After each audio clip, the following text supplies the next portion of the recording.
Happy Halloween, Western Civ 104 class. Welcome to week 11. Um, I realize that many of you probably had your parties last night. Maybe some of you are recovering. Um, and many of you will have, if you have families, might be celebrating with your kids today and this evening. Please just have a safe time. Um, I realize that it always makes it a little bit tricky too when there's work due on a holiday. I'll be grading tomorrow morning, so I'll just say as long as the work is coming tomorrow, mid morning, late morning, it won't be late. Um, I understand. I do have to kind of stick to the schedule, but at the same time, I'm a reasonable person when it comes to all this stuff. So, um, just have a happy and safe holiday. Now, I have a documentary clip you're not required to watch, but I'm putting underneath by a guy that does a series called Religion for Breakfast. I love this series. You will be seeing me more and more using these in my classes because he does it in such a scholarly and nuanced way on these topics.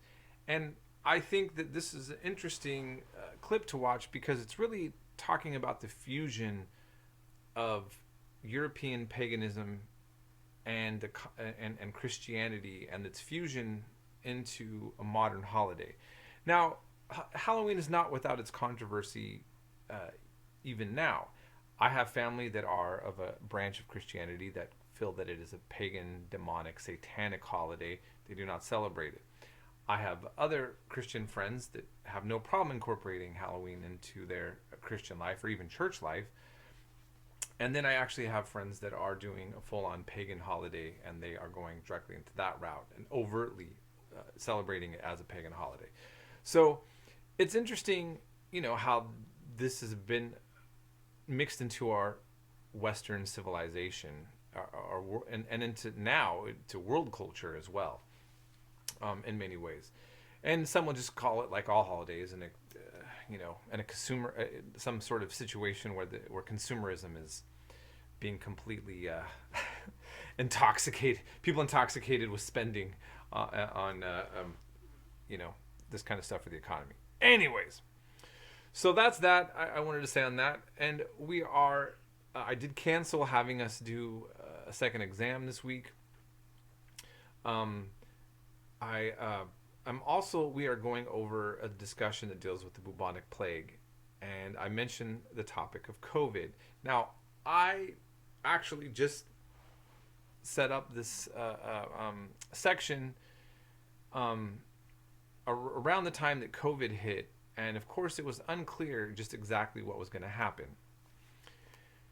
And I think that I want you to reflect upon the fact because the topic of COVID has become such a politicized topic in our country and some other countries as well. I just kind of want to point out a few things, okay? Because I don't really want to delve so much into all of those variables and like where I stand on all of them. First of all, I want to point out that COVID is a global thing. I traveled to 10 countries several years ago before COVID hit. And I have friends in all those countries, and COVID is a topic and is being dealt with or not dealt with in all of those countries.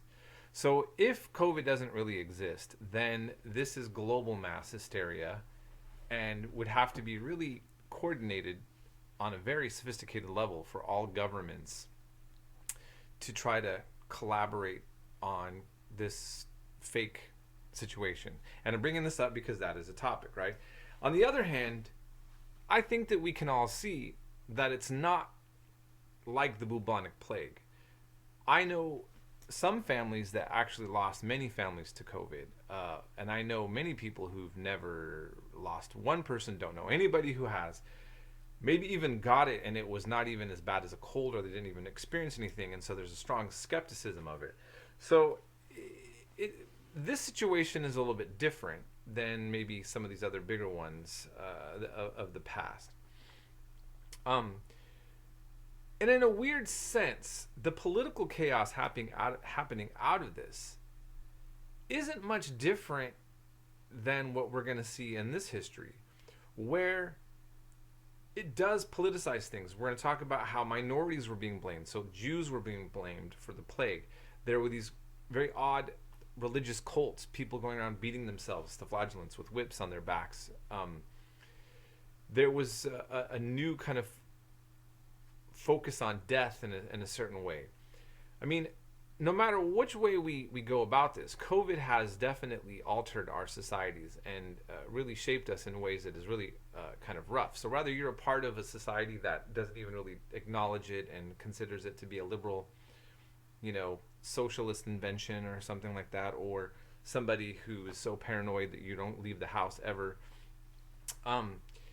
these are all things that are affecting you psychologically. And now we have a time in our society where people are actually blaming each other for something on a cosmic level. So if you don't believe it, you feel that they're taking your liberties away, that somebody is contributing to global totalitarianism.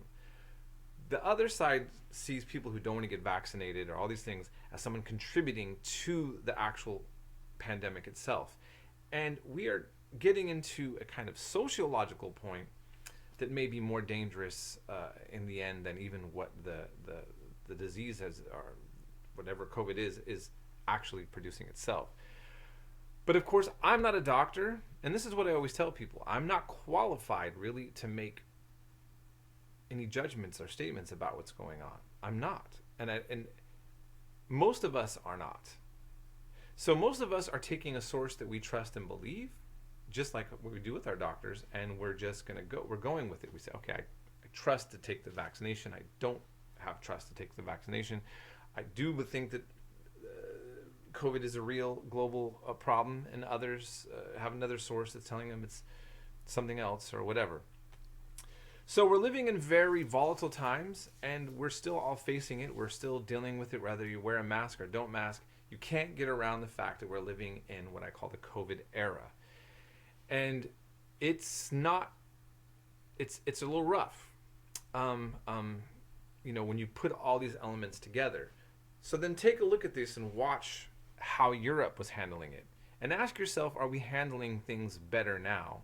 Are we the same? Have we evolved? Like when it comes to how to handle a certain type of crisis like this. And here's the other thing to notice.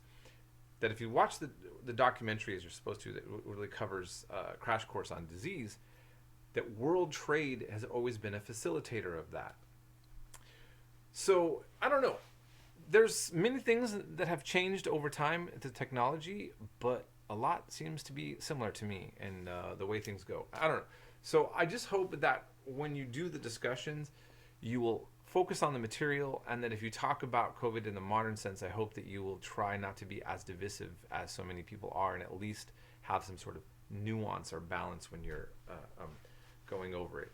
Okay, so having said that, I hope all of you have a wonderful holiday and a blessed week, and we'll be in touch. Contact me if you need anything. Yeah.